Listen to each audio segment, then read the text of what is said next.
Mubarak for you is my prayer. Mubarak for you is my prayer. May you keep ascending success stair. Mubarak for you is my prayer. May you keep ascending success stair. Alhamdulillahi Rabbil Alameen. Wassalatu wassalamu ala Rasulihil Kareem. Amma ba'd, fa'a'udhu billahi minash shaitanir rajeem. Bismillahir rahmanir rahim. As-salatu wassalamu alayka ya Rasulallah. As-salatu wassalamu alayka ya Habiballah. As-salatu wassalamu alayka ya Nabiyallah. Wa ala alika wa ashabika ya Noorallah. Hazrat Sahal bin Sa'ad radiyallahu ta'ala anhu narrates, once the Messenger of Allah sallallahu alayhi wasallam came outside. Me and Abu Talha radiyallahu ta'ala anhu were there. Abu Talha radiyallahu ta'ala anhu moved towards the mercy for all mankind sallallahu alayhi wasallam and said, Ya Rasulallah sallallahu alayhi wasallam, may my parents be sacrificed on you. Signs of joy are illuminating on the blessed face today. The Messenger of Allah sallallahu alayhi wa alihi wasallam replied, yes indeed, Hazrat Jibreel alayhi salam came to me and said, O Muhammad sallallahu alayhi wasallam, whoever sends salawat upon you once, Allah azza wa jal will instill 10 good deeds in that person's account of deeds, erase 10 sins and raise his rank by 10. Sallu ala al-Habib sallallahu ta'ala ala Muhammad sallallahu alayhi wasallam. It is narrated that in the home of a pious man, a wall suddenly collapsed. The landlord set out to find a builder to fix the problem. He came to the town and seen many people gathered looking for work. Amongst them was a young man standing separate from everybody else with a bag in one hand and a tool in the other. The landlord says, I asked the young man if he would do some work for me. He replied in the affirmative, yes, but also lay down 3 conditions. If you accept my conditions, I will do the job for you. Firstly, you will pay me in full when the job is complete. Secondly, you will not overwork me. Thirdly, you will not stop me from performing my 5 daily prayers. I accepted all his conditions and took him home and showed him what he had to do. I then left home to do another important job. When I returned home in the evening, I was very surprised to see that he had done twice the amount of work. I happily gave him his wage and he was on his way. The next day, I went to the same place again to find him, but could not see him anywhere. I asked the other workers about him and was told that he only worked 1 day in the week. I asked around to see if anybody knew where he lived. I was told where I might find him. When I got to that destination, I saw him lying on the floor, shaking with a very high temperature. I said, dear brother, you are all alone here and very ill. Come, I will take you to my house. Once you are better, you can return. After a great deal of persuasion, he agreed, but on the condition that he will not have anything from me. I agreed and brought him back home. He stayed with me for 3 days. In that period of time, neither did he ask for anything, nor did he eat any of my food. On the 4th day, however, his temperature and illness deteriorated. He called me over and muttered, dear brother, it seems the moment to leave this world has finally come for me. After I die, do one thing for me. Place this rope around my neck and drag me outside your house and shout out aloud, this is what happens to people who disobey their Lord. Maybe this way my Creator will forgive me. Then, after you have performed my ghusl, bury me in only these clothes of mine. Then, head to Baghdad and give this holy Quran and ring to Khalifa Harun al-Rashid and say to him, fear the wrath of Allah Azza wa Jal. Do not be lost in the love of this mortal world, because death will take you in an instant, leaving all the luxuries of the world behind. After saying these few words of wisdom to me, the mysterious young man closed his eyes forever. I sat near him for a while, weeping away at this unusual young death. Then I remembered his last words, his will. As I was about to put the rope around his neck, a voice echoed from the corner of the room. Don't you dare! Is this how you treat the pious people of Allah Azza wa Jal? After hearing those words, my whole body started to tremble. I kissed his feet and made arrangements for his burial. After burying him, I got his final remaining possessions, his holy Quran and ring, and headed to Baghdad. I repeat, my dear brothers in Islam and viewers of Madani channel, after burying him, I got his final remaining possessions, his holy Quran and ring, and headed to Baghdad. When I reached Khalifa Harun al-Rashid's palace, I wrote the whole incident on a piece of paper and tried to gain permission for entry, but the guard refused to let me in. Finally, when the Khalifa called me in, he remarked, "Am I such an evil oppressor that you could not speak to me directly and had to write your request on a piece of paper?" I replied, "May Allah Azza wa Jal give you prosperity in everything you have. I have not brought a complaint of oppression, but a mere message." Then I handed the Holy Quran and ring over to him. The Khalifa was very shocked to see what I had in my hands and wanted to know how I got them. I replied, "From a builder." The Khalifa whispered 3 times, "A builder? A builder? A builder?" and then fell in a flood of tears. After a while, he asked where this builder was now. I told him that he was dead. When the Khalifa heard this, he collapsed to the floor. He remained unconscious for a very long time. I remained startled and mystified by his sight all this time. When he regained his senses, he asked if I was with this young man when he died and if he had left any message. I replied, yes, and told him what the young man's final words were. When the Khalifa heard this, he became even more sad and upset. He took his imama off his head and cried, "Oh my pious advisor, oh my carer, oh my beloved." He continued with these types of phrases and kept weeping. I was very amazed as to why such a powerful ruler was so saddened by the death of a normal working young man. At nightfall, the Khalifa told me to take him to his grave. The Khalifa covered himself with a shawl and walked behind me. When we got to the graveyard, I pointed out his grave. The Khalifa fell on the grave and again cried profusely. He then got up, stood next to me and said, "This young man was the coolness of my eyes, the beat of my heart, and my dear son." One day, he was busy enjoying himself in a musical gathering when he heard the voice of a child reciting this verse of the Holy Quran, "Alam ya'ni lilladhina amanu an takhsha'a qulubuhum li dhikrillahi wa ma nazala min al-haq." Translation from Kanzul Iman, "Has not the time arrived for the believers that their hearts should lean for the remembrance of Allah and for the truth?" When he heard this voice, he started shaking all over, with tears running down his face. He was uttering the words, "Yes, yes, the time has come," and then walked out of the palace. We never seen or heard from him again until you told me of his death today.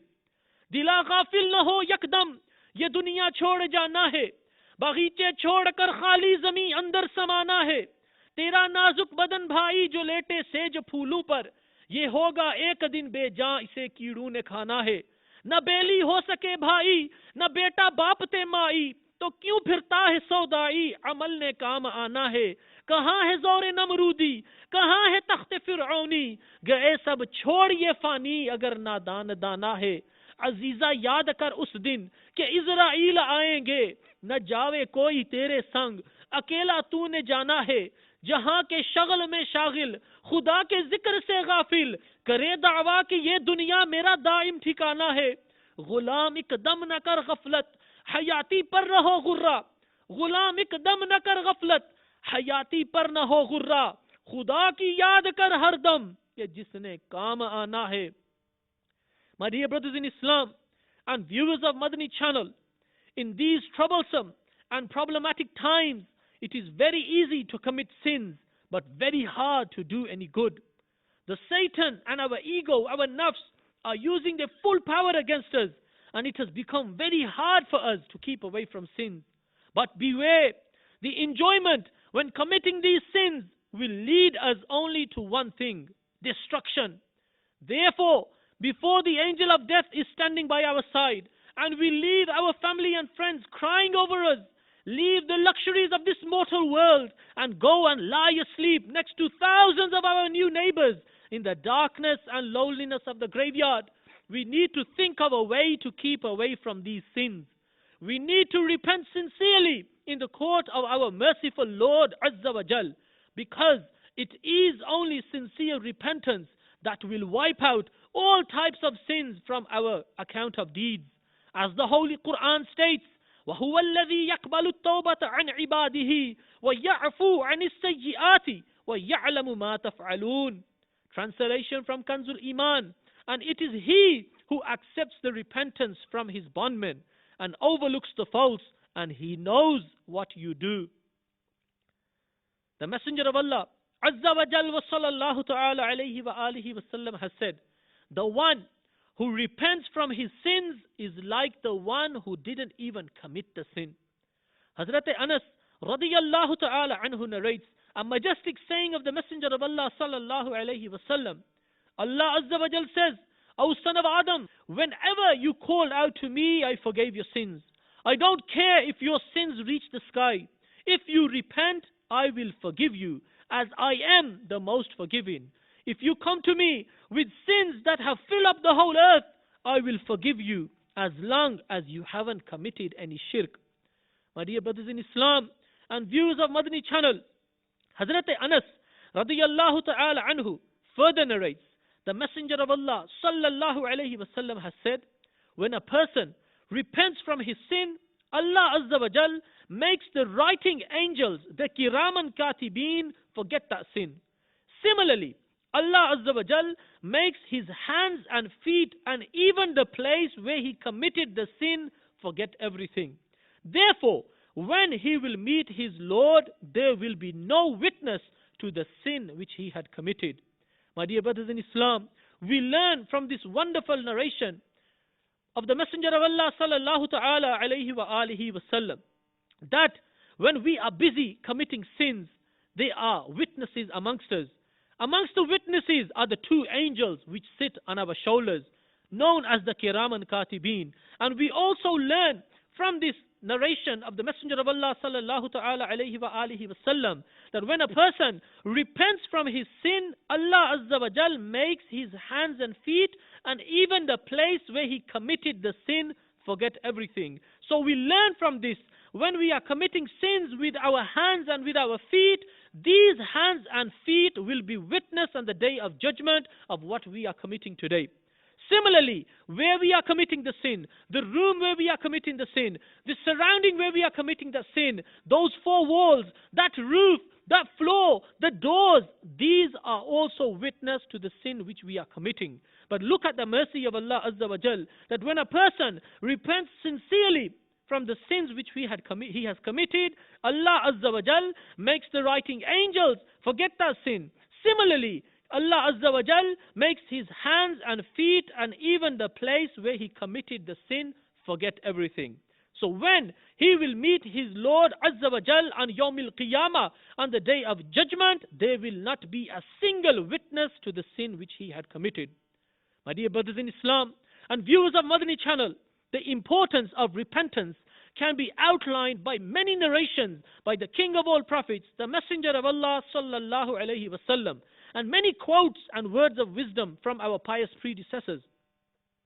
Hazrat Anas radiyallahu ta'ala anhu further narrates in Ibn Majah, the Messenger of Allah sallallahu ta'ala alayhi wa alihi wa sallam said, all humans at some time or another commit sins, but the best from the sinners are those who repent. Hazrat Sayyiduna Abbas radiyallahu ta'ala anhu narrates, the mercy for all mankind sallallahu alayhi wa sallam has said, whoever holds on to repentance firmly, Allah Almighty will ease all his difficulties, free him from all types of fear, and give him endless bounties, endless rizq.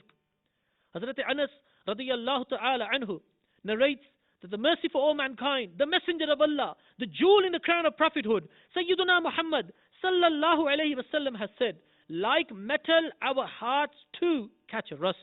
and they are purified and cleaned with repentance. Sayyiduna Imam Muhammad bin Muhammad al-Ghazali alayhi rahmah mentions in Mukashifatul Qulub that a person asked Hazrat Sayyiduna Ibn Mas'ud radiyallahu ta'ala anhu, the great companion of the Messenger of Allah sallallahu alayhi wasallam, a person has sinned. Is there any chance for his forgiveness? Hazrat Sayyiduna Ibn Mas'ud radiyallahu ta'ala anhu turned his face the other way. He then turned back around and tears had foamed up in his eyes, and he replied, Paradise has 8 doors, all open and closed, except for the door of repentance which never closes. There is an angel between this door, therefore it doesn't close. So commit good actions and never be unhappy. Sometimes a person is drenched in sins like adultery, consuming alcohol, looking at haram, joking and flirting with non-mahram women, and watching unlawful movies, etc., that he can not even for a moment imagine to leave these. Without these, he feels that his world would be empty and less enjoyable. My dear brothers in Islam, one should think very carefully for a moment that if I cannot leave these unnecessary and sinful actions for a few days of enjoyment in this mortal life, how I will survive without the wonders and pleasures of paradise forever. If I cannot have a little patience by leaving these unlawful and haram acts, then how will I survive with the severe punishment of the hellfire? Maybe you do receive a little bit of enjoyment, but it is only for a short period of time.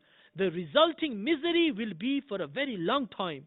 Like a pious person has said, never commit a sin because of its enjoyment, because the enjoyment will be for a very short period of time and then disappear, but the resulting sin will remain with you forever.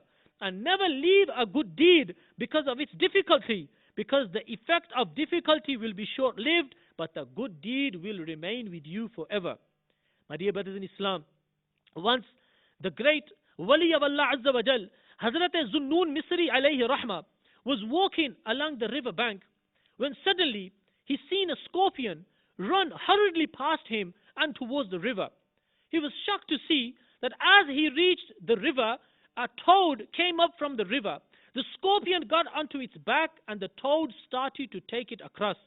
When they reached the other side of the river Nile, the toad took the scorpion off its back and the toad disappeared. The scorpion again continued hurriedly towards the other side.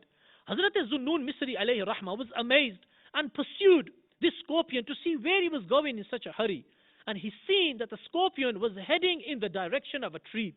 Under the tree was lying a man, unconscious. And when Hazrat Zunnun Misri alayhi rahmah looked carefully, he was horrified to see that a snake was around the man, about to unleash its venom on that man. This scorpion hurriedly went by this man, by the snake. He attacked the snake and he killed the snake. And then the scorpion continued on, leaving that man safe and unaware of what had just happened. Hazrat Zunnun Misri alayhi rahmah was gobsmacked. Who is this pious man that Allah Azza wa Jal sent a scorpion to save him? When Hazrat Zunnun Misri alayhi rahmah got by the tree, got near to the man, he was horrified to smell a terrible stench of alcohol coming from that individual. He took a step back when a voice from the unseen called out, "Oh Zunnun, why are you surprised? He too is from my creation. If my mercy is only for the pious people, who will save the sinners? Adal kare te thar thar kamban uchiyan shana wale. Adal kare te thar thar kamban uchiyan shana wale. Fazal kare te bakhshe jasan mein varge muh kale." My dear brothers in Islam and viewers of Madani channel, the Satan and nafs play many tricks upon an individual with thoughts such as, you got your whole life ahead of you. Therefore, repent at the latter stages of your life. You are still young. When you reach your retirement age, that's when you can repent. Therefore, the intellectual listens to what advice is being given from the Satan and his ego, and he refrains from repenting. My dear brothers in Islam, a person should think very carefully that I know very clearly that death will definitely come. Isn't it foolish then to delay in repenting? If the Satan and my ego, my nafs, don't let me keep away from sins now, then why would they stop me then? Can anyone give me the guarantee that I will even live till my retirement? As it is stated in a hadith, do not delay in repenting, because death will come to you suddenly. My dear brothers in Islam, you will find people today that when you tell them to repent from their sins, they try to convince you with phrases such as, Allah is very merciful and forgiving. We have full trust in His mercy that He will not punish us. Therefore, they don't repent or correct themselves. My dear brothers, there is no doubt in the mercy of the Almighty. But we must remember, where Allah Almighty is Rahim and Kareem, He too is Qahhar and Jabbar. And it is also proven from the Holy Quran and Ahadith that some Muslims will go into the hellfire. Therefore, how can these brothers be so sure that those sinful Muslims will go into hell and they will have mercy showered towards them? My dear brothers in Islam and viewers of Madani channel, look at the conduct of our pious predecessors and the hereafter. Amirul Mu'mineen, Hazrat Sayyiduna Umar Farooq Azam, radiyallahu ta'ala anhu, who is from amongst the Ashrai Mubashara, those 10 fortunate beings whom the Messenger of Allah Azza wa Jal wa sallallahu alayhi wa sallam gave the glad tidings of Jannah in their lives. What does Sayyiduna Umar Farooq radiyallahu ta'ala anhu say? That if someone announced that apart from one person, the rest of you go into hell, then I would expect that person saved to be me. And if someone announced that apart from one person, the rest of you go into paradise, I would fear that one person doomed might be me. Amirul Mu'mineen, the Lion of Allah Azza wa Jal, Sayyiduna Ali, Karramallahu Ta'ala Wajhahul Kareem, also from the Ashrai Mubashara, said to his son, fear Allah Almighty in such a way that if you took the good deeds of all the dwellers of this world to Him, He would not accept them. And expect the mercy of Allah Almighty to this extent that if you took the sins of all the dwellers of this world to Him, He will still forgive you. My dear brothers in Islam and viewers of Madani channel, unfortunately, some brothers who have been committing sins for a while feel that because we have been drenched in sins for a while, therefore, how will Allah Almighty forgive us? My dear brothers, never be downhearted when it comes to the mercy of the Almighty Lord Azza wa Jal. The Holy Quran states, قُلْ يَا عِبَادِيَ الَّذِينَ أَسْرَفُوا عَلَىٰ أَنفُسِهِمْ لَا تَقْنَطُوا مِنْ رَحْمَةِ اللَّهِ إِنَّ اللَّهَ يَغْفِرُ الذُّنُوبَ جَمِيعًا إِنَّهُ هُوَ الْغَفُورُ الرَّحِيمُ. Translation from Kanzul Iman. Say you, O my bondmen, who have committed excesses against their own souls, despair not of the mercy of Allah. Undoubtedly, Allah forgives all sins. Verily, He is the forgiving, the merciful. The Messenger of Allah, sallallahu ta'ala alayhi wa alihi wa sallam, has said, Allah Almighty loves a person many times more than a mother loves her own child.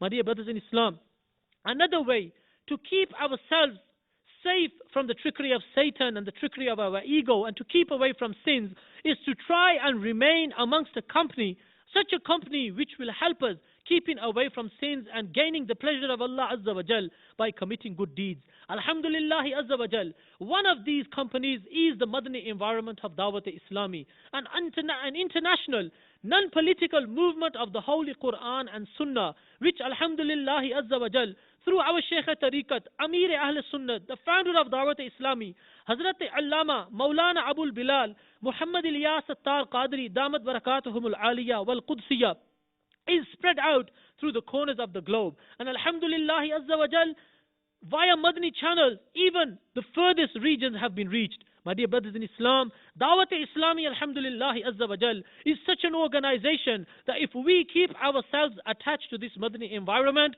then inshallah Azza wa Jal, we will be successful in this world and the Akhirah. Like we famously hear that when a wolf attacks a sheep, it will only attack the sheep most of the times which has isolated from the flock. So when the flock of sheep are together, the wolf thinks twice before attacking them. So inshallah Azza wa Jal, when we are amongst our Madani brothers, inshallah Azza wa Jal, the Satan and our ego will think twice before attacking us. The mercy of Allah Azza wa Jal looks for reasons to forgive us, but it is us that we are always thinking about moving away from the mercy of Allah Azza wa Jal and always heading towards His punishment. Listen to the mercy of Allah Azza wa Jal.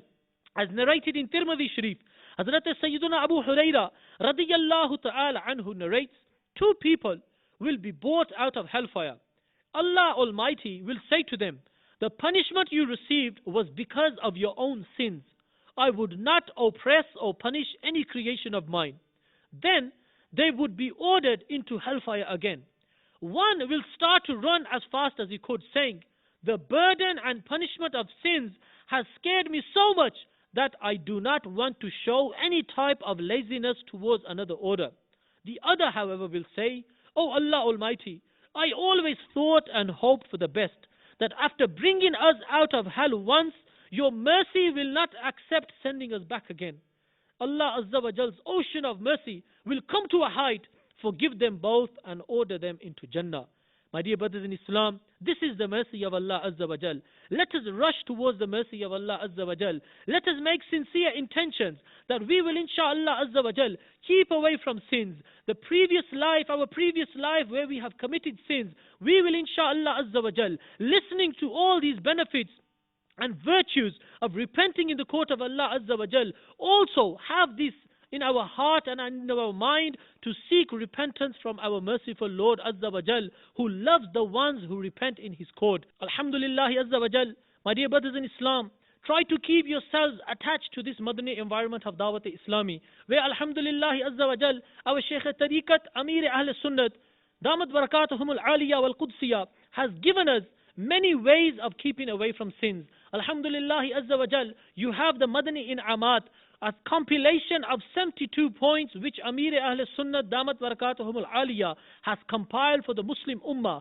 Try to spend your daily life according to these Madani In'amat, inshaAllah Azza wa Jal. A questionnaire where it gives us an opportunity to ask ourselves these questions: what I have done today. Ask yourself, have I done the actions today of a person who is going into heaven, or have I done actions today of a person who has done actions of, may Allah Azza wa Jal save us, of hellfire. Alhamdulillah Azza wa Jal, we also have the Madani Kafile of Dawat-e-Islami. My dear brothers, wherever you are in the world, Alhamdulillah Azza wa Jal, try your best to attend the weekly ijtima'at which are taking place in your locality. Alhamdulillah Azza wa Jal.